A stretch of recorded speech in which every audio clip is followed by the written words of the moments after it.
vou falar aqui da clínica da síndrome nefrítica, né? Para a gente entender melhor a síndrome nefrítica e como é a abordagem, quais os cuidados, né? Dando as características, reforçando as características clínicas e laboratoriais. A tríade da síndrome nefrítica: edema, hipertensão e hematúria. Em geral, a hematúria é macroscópica, é maciça, é importantíssima. Então, hematúria, edema e hipertensão. Mais uma vez, tem uma inflamação no glomérulo imunomediada. Isso leva à hematúria, isso leva à dificuldade de urinar, oligúria, líquido se acumula e há hipertensão.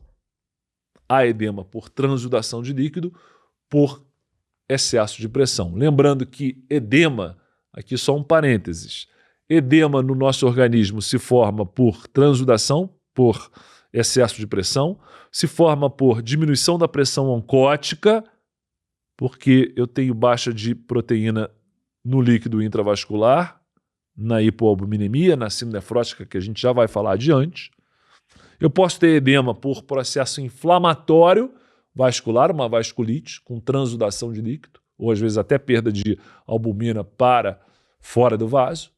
E posso ter uma quarta causa de edema, essa a gente sempre tem mais dificuldade de lembrar, que é o edema linfático. É aquele paciente que está acamado há muito tempo e os linfáticos não conseguem fazer a drenagem do líquido que transuda dos capilares, porque o linfático depende do movimento muscular para ter a sua função, né? Para ter para o fluxo acontecer.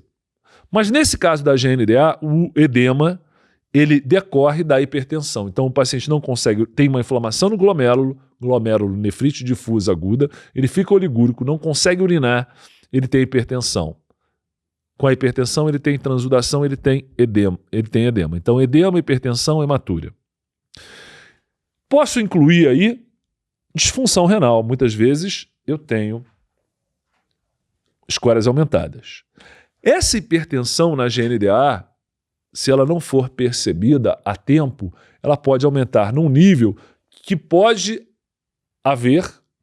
acontecer uma encefalopatia hipertensiva, né? É uma das complicações da glomerulonefrite difusa aguda. O paciente chegar no pronto-socorro em coma ou pelo menos com alteração do nível de consciência e hipertensão grave, podendo levar até aquela PRES, que é aquela síndrome da encefalopatia posterior reversível. Posterior porque realmente pega a área occipital, isso é demonstrado em exames de imagem, tomografia e principalmente ressonância. E nesses pacientes o que provoca essa alteração, essa PRES, é a encefalopatia hipertensiva, que é uma das complicações na GNDA. Mas quer ver uma complicação ainda mais comum na síndrome nefrítica? É o paciente ser internado com um diagnóstico errôneo de pneumonia. Já não foi nenhuma nem duas vezes, foi muito mais do que isso que a gente recebeu no nosso hospital pacientes vindos de outras unidades com diagnóstico de pneumonia. E aí você olha, o raio-x tem infiltrado, mas o paciente está taquicárdico, além de taquipneico, tem estertoração bolhosa, muitas vezes ele está com um galope, ele está entrando em insuficiência cardíaca, que está levando a edema agudo de pulmão. Por isso o infiltrado pulmonar não é por pneumonia, é porque ele está hipertenso, entrando em insuficiência cardíaca, pela hipervolemia e pela hipertensão, aumentando a pós-carga para o coração, que começa a falhar.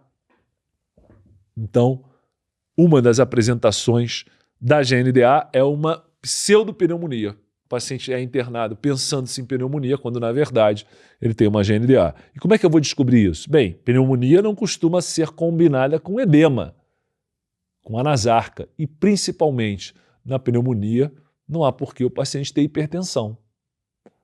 E criança tem hipertensão? Sabe que criança tem hipertensão, mas a gente acaba não descobrindo porque não mede. Então, fundamental nesse paciente, a mãe relata que a urina está escura, que está urinando pouco, urina cor de Coca-Cola, a gente pode fazer um exame, tem hematúria, tem edema. Não esqueça de ver a pressão arterial. Se você somar hematúria com edema, com hipertensão, pronto. Síndrome nefrítica é uma possibilidade. Aí eu posso dosar C3. Posso dosar C3. Vai estar diminuído. E para caracterizar a glomerulonefrite difusa aguda pós-estreptocócica, eu tenho que mostrar que houve uma infecção estreptocócica. E aí, um swab de orofaringe pode me mostrar o estreptococo presente naquele momento. Mas pode ser até uma colonização e ele está lá, entre aspas, de bobeira.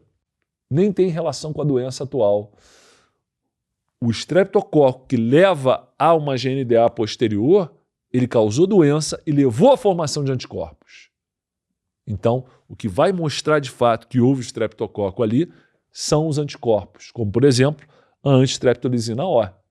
Só que tem um detalhe: a antistreptolizina O costuma ser um anticorpo muito prevalente, muito presente quando há uma faringite estreptocócica.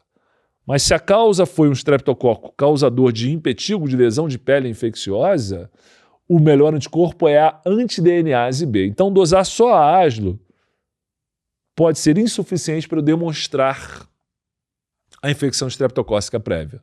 Anti-DNase B seria melhor. Então, mostrei anticorpo positivo, mostrei C3 baixo, tem hematúria, tem edema, tem hipertensão, está caracterizada a síndrome nefrítica. E aí, como é que eu vou tratar isso?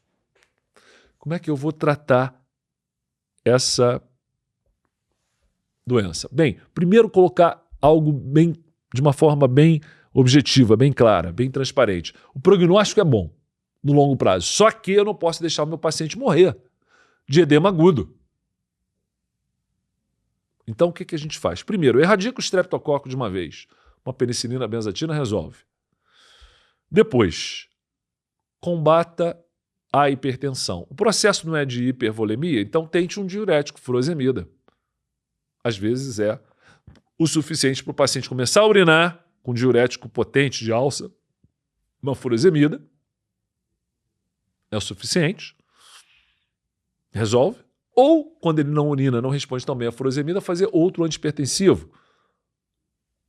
Uma amlodipina, um vasodilatador, um inibidor da enzima conversora de angiotensina, um captopril, um enalapril. Então, tratar, erradicar o estreptococo, tratar a hipertensão com diurético e vasodilatador e inibidor da ECA. Ou seja, tratar sintomaticamente. E a doença por si só vai se resolver. Então, prognóstico muito bom, mas eu tenho que dar suporte nessa fase aguda. Isso é fundamental na síndrome nefrítica.